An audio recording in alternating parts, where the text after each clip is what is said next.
सिंह की और उनके सुपर दांव की। ब्रजभूषण शरण सिंह सियासत और अखाड़े के वो अचे नाम जिनका रुतबा कभी दिल्ली के गलियारों से लेकर कैसरगंज के चप्पे चप्पे पर गूंजता था, लेकिन 1133 दिन पहले जंतर मंतर पर छल के देश की बेटियों के आंसू ने इन बाहुबली नेता को, उस साम्राज्य को जमीन पर ला बदला। सांस दी गई कुश्ती संघ का ताज छिन गया था और माथे पर लगा ऐसा कलंक जिसने पूरी सत्ता की नींदें उड़ा दी थी। लेकिन आज अदालत से आई एक खबर ने इस पूरी कहानी को 180 डिग्री पलट दिया। गवाहों की चुप्पी और सबूतों के अभाव में क्लीन चिट मिल गई। इस बाहुबली नेता की नई सियासी संजीवनी कह सकते हैं इसको। अब सवाल बड़ा है कि ब्रजभूषण का अगला दांव आखिर क्या होगा? क्या 2027 के महासंग्राम में फिर से वही पुरानी ललकार गूंजेगी या फिर हाईकोर्ट की चौखट पर विनेश और साक्षी का कोई नया धुबी पछाड़ इंतजार कर रहा है?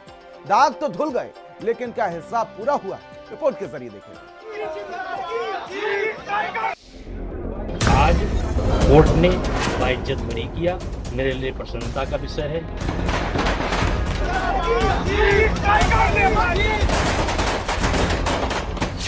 विवादों के बेताज बादशाह ब्रजभूषण बाइज्जत बरी।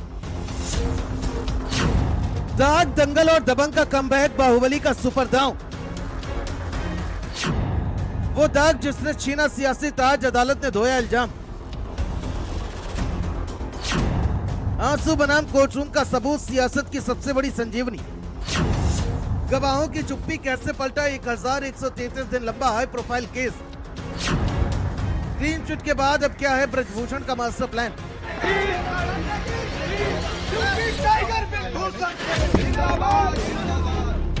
देश की सबसे बड़ी पंचायत का तत्कालीन सांसद और उस पर लगा एक ऐसा कलंक जिसने पूरी सत्ता के पसीने छुड़ा दिए थे। जंतर मंतर पर बहाए गए देश की बेटियों के आंसू और एक दबंग के सियासी पतन की लिखी जा रही थी स्क्रिप्ट। लेकिन 1133 दिन बाद सियासत और अदालत के अखाड़े में आज जो दांव चला गया उसने पूरे नैरेटिव को आसमान से जमीन पर लाकर पटक दिया।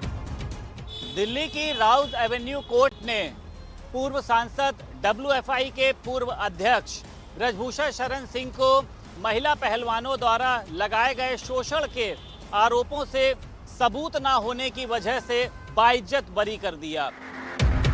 सियासत में जब कोई बाहुबली जमीन पर गिरता है तो आवाज बहुत दूर तक जाती है। साल था 2023 का, जब भारतीय कुश्ती संघ के पूर्व अध्यक्ष ब्रजभूषण शरण सिंह के साथ भी कुछ ऐसा ही हुआ था। महिला पहलवानों के यौन शोषण का वो केस जो कोई आम नहीं था। ये वो केस था जिसने उत्तर प्रदेश के सजे नेता को उसके सबसे बुरे दौर में धकेल दिया था। कुश्ती संघ का साम्राज्य छिन गया, लेकिन आज दिल्ली के राउज एवेन्यू कोर्ट से एक ऐसा फैसला सामने आया जिसने इस सियासी बनबास को खत्म कर दिया है। सबूतों के अभाव में बाहुबली बरी हो गए और बाहर आकर कह रहे हैं हो ये वही जो राम रचि रखा।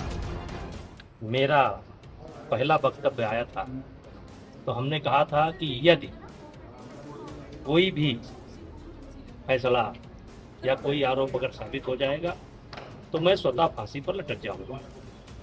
आज कोर्ट ने बाइज्जत बरी किया, मेरे लिए प्रसन्नता का विषय है।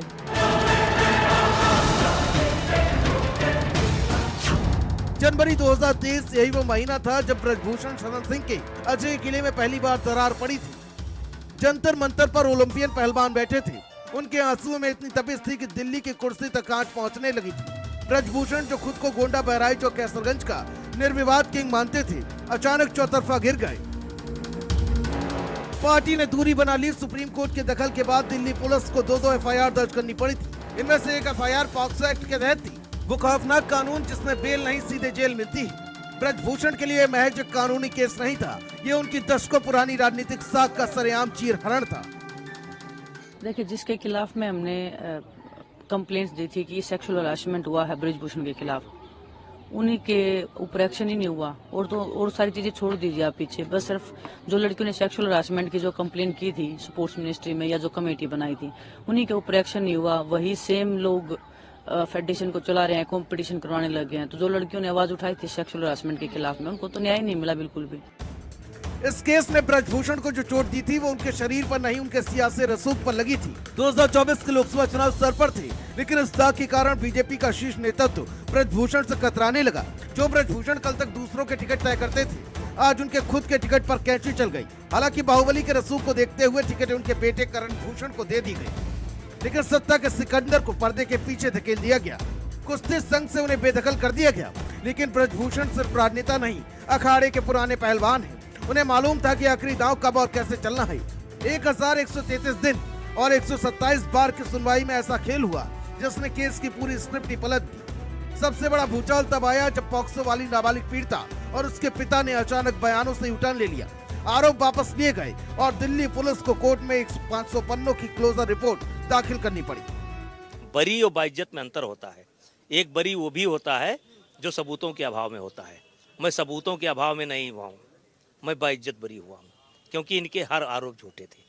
जो भी कमजोर लोगों की लड़ाई लड़ेगा, सच का साथ देगा, सच की बात करेगा तो उसको झेलना पड़ेगा। वही है वही जो राम रच राका। फैसले के बाद पहलवानों के खेमे में हार के चलते बड़ा दुख का माहौल है। विनेश ने सीधे आरोप लगाया कि सत्ता के बाहुबली ने लड़कियों को डरा धमकाकर केस वापस करवाया है, सिस्टम ने उन्हें बचाया है। पहलवानों ने साफ कर दिया कि वो इस फैसले के खिलाफ हाई कोर्ट का दरवाजा खटखटाएंगे। लड़ाई लड़ी, पूरे दिल से लड़ी, लेकिन अगर प्रेसिडेंट ब्रिजभूषण जैसे आदमी जैसा ही रहता है, उसका बिल्कुल सहयोगी है, उसका बिजनेस पार्टनर है, वो अगर इस फेडरेशन में रहेगा तो मैं अपनी कुश्ती को त्यागती हूँ और मैं आज के बाद कभी भी आपको वहां नहीं दिखूंगा। तो वहीं विपक्ष भी लगातार इस पूरे मामले को लेकर कह रहा है फैसला पारदर्शी प्रक्रिया का हिस्सा नहीं है। यानी ब्रजभूषण भले ही 2027 के चुनाव की चाबी तलाश रहे हो, लेकिन दिल्ली हाई कोर्ट में उनका एक और मुकाबला इंतजार कर रहा है। सियासत और कुश्ती के इस खूनी खेल में अभी कई दांव चलने बाकी हैं। स्पेशल डेस्क, भारत समाचार।